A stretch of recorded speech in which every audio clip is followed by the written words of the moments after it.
Had the potential to be solid, but you just couldn't make it fully work, could you? The X's is a Nickelodeon cartoon that came out in late 2005. It was a show about a family of super spies consisting of the leader/father, Mr. X, his wife Trudy, teenage daughter Tuesday, and young son Truman. A super family consisting of 4 people with an older daughter and a young son. Sound familiar? The family works for an intelligence agency named Superior, whose objective is to prevent the evil organization SNAFU, which stands for Society of Nefarious and Felonious Undertakings, from trying to take over the world. Sorry, but when it comes to evil org acronyms, nobody can beat SpongeBob. Every villain is Lemons.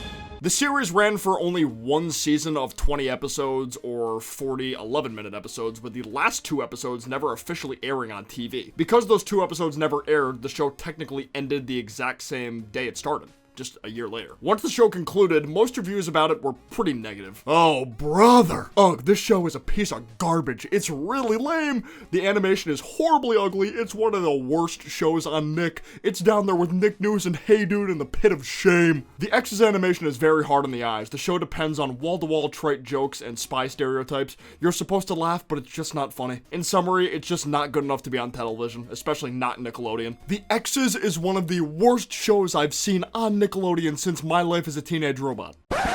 Okay, AW 1995. You had me at the first bit, then you lost me. Up until recording this video, I hadn't really seen that much of the show. It was similar to Juniper Lee for me in the sense that I knew it existed and saw an episode from time to time, but it felt like it was on at really weird times. So I probably only ended up watching a small handful of episodes by the time it got canceled, and I was only able to remember small tidbits from them. From what I can remember, it was one of those shows I thought was okay whenever I did see it because of how much it resembled The Incredibles. The super family dynamic was something I had never really seen in the entertainment industry until that movie came out, which is understandable in my case since I was 8 when the movie came out in theaters. The big difference between this and the X's, though, is I can still watch The Incredibles as a grown adult in the present day and will stand by my opinion about it being one of the greatest movies Pixar ever produced. Whereas with the X's, I don't believe it held up nearly as well as I thought it did when I was a kid, which isn't saying a whole lot to begin with. So I wanted to go back and give the X's a proper watch to see if it's able to disprove my theory about it being a failed attempt at a solid super family cartoon. Also, I've noticed for a while that over 90% of the people who watch my content on a regular basis aren't subscribed, so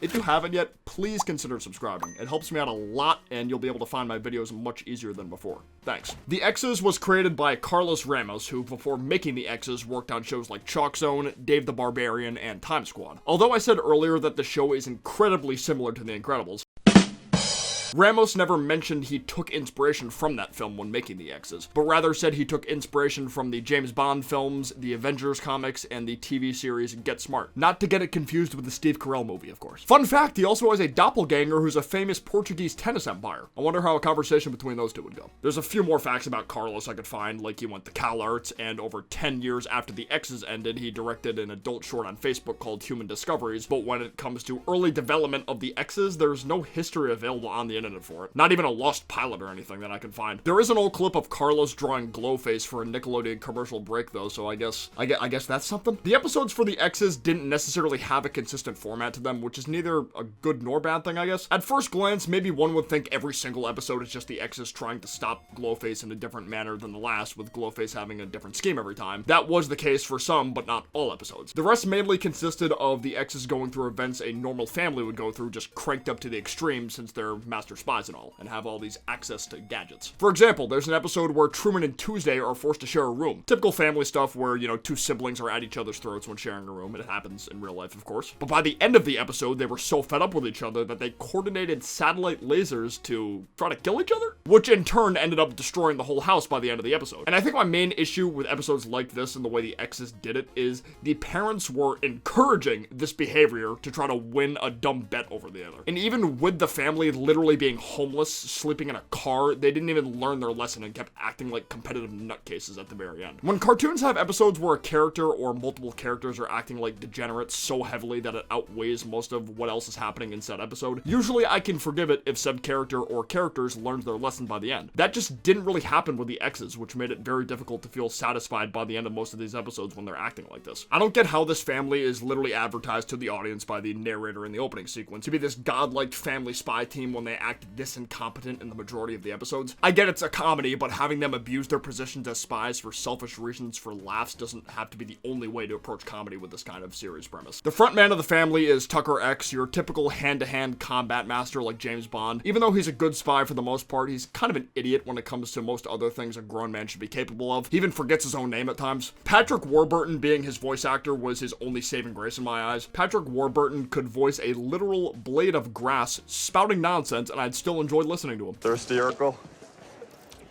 I fucking love this place. Trudy X is the mother of the family, who's also a combat expert, but just more of an expert than Tucker, I guess. I kind of wish they gave her or Tucker something else to be an expert on to have, you know, more variety within the family's skills. Maybe like a master of disguise or something like that. I don't know, just something to branch their skills apart. She is generally the more caring parent, with Tucker being the strict one. Tuesday is the teenage daughter and missions investigator of the X's. Tuesday definitely has more depth to her as a character than the rest of the main X family, and by that I mean she acts more normal than the rest of the family, wanting to do more normal teen things rather than only doing family missions. That combined with her design does make her stand out a little bit more than the other X's, which is good, but at the same time, in the grand scheme of things, her character type isn't anything unique. You know, compared to other teen daughter goth-esque characters, Tuesday doesn't rank very high amongst the rest. She's pretty bland. Truman is the technology expert and the youngest child. Usually when there's a character in a show that's genuinely smart, I tend to take them at least semi-seriously because of how smart they are. Truman is just a brat though. A lot of the time he just uses his intelligence to blow things up for his own amusement rather than using it to be productive on missions and such. You know, I get it, he's a kid, but at the same time, he just came off as super whiny and annoying almost any time he spoke. I don't know if it's the way they directed his voice actor to make him sound or the way the writers wrote him, but it's likely a mixture of both, to be honest. Man, this could pay off big time.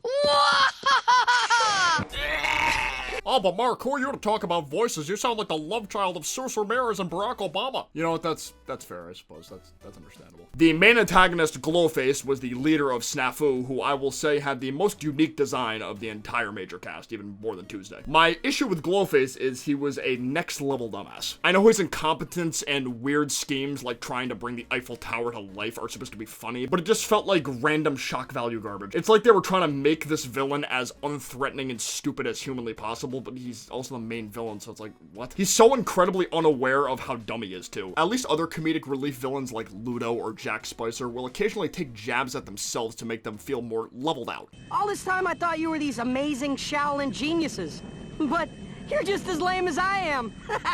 Wait, that didn't come out right. Like, okay, these guys know they're not the best in the world, but they refuse to give up the grind to become the best, or I guess the worst in a sense. Glowface just stayed stupid until the very end. He just wasn't funny either. Yo, they call me Chloe F, like a billionaire. I'm a villain, they just call me El Jefe.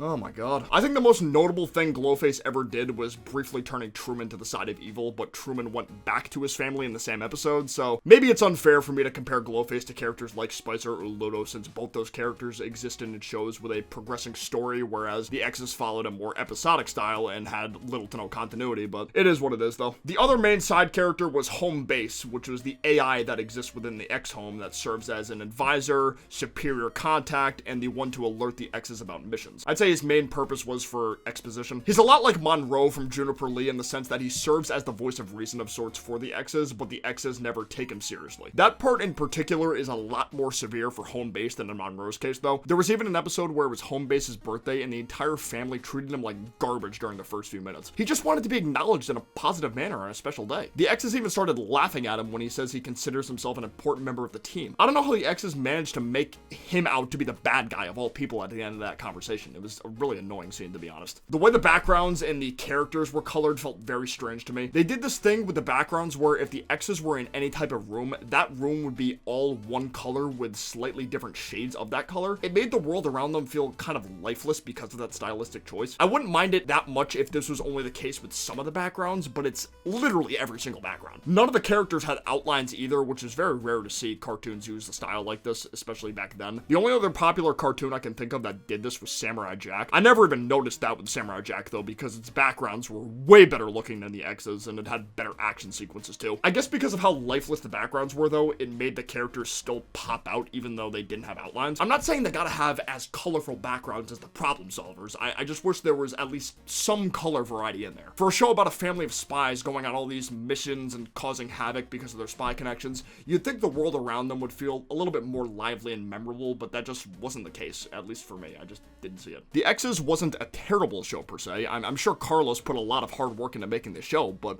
it just didn't turn out great. When the main protagonists are that unlikable coupled with the lifeless world areas, it's hard to bounce back from that when its only season never showed any progress in improving, even up until its final episode. And I think the fact that big names like Pat Warburton, Wendy Malick, and Stephen Root all partook in the show, and it still couldn't get a second season is pretty telling in itself. You know, to be fair though, shows way worse than the X's have gotten greenlit for bare minimum second seasons. I just figured with a cast like that, it'd be borderline guaranteed. Part of me would have wanted to see a second season of the show though, just on the off chance that the crew is able to turn things around for the better. Maybe the show could have somehow worked better if it was more adult themed rather than targeted towards kids. You know, more hardcore action scenes, especially for a spy theme, is never a bad change in my eyes. They could have pulled a Samurai Jack season 5 and just made it more mature. But we'll probably never know though. Let me know in the comments down below your thoughts on the X's if you even remember it. It was a pretty obscure Nicktoon after all, so I'm sure a lot of people don't. If you think its only season was better than what I made it out to be in this video, let me know why. I'd love to know your thoughts. Per usual, if you enjoyed the video, be sure to leave a like down below and another reminder to subscribe if you haven't. But for now, I will see you guys next time. Peace out, take care, bye-bye.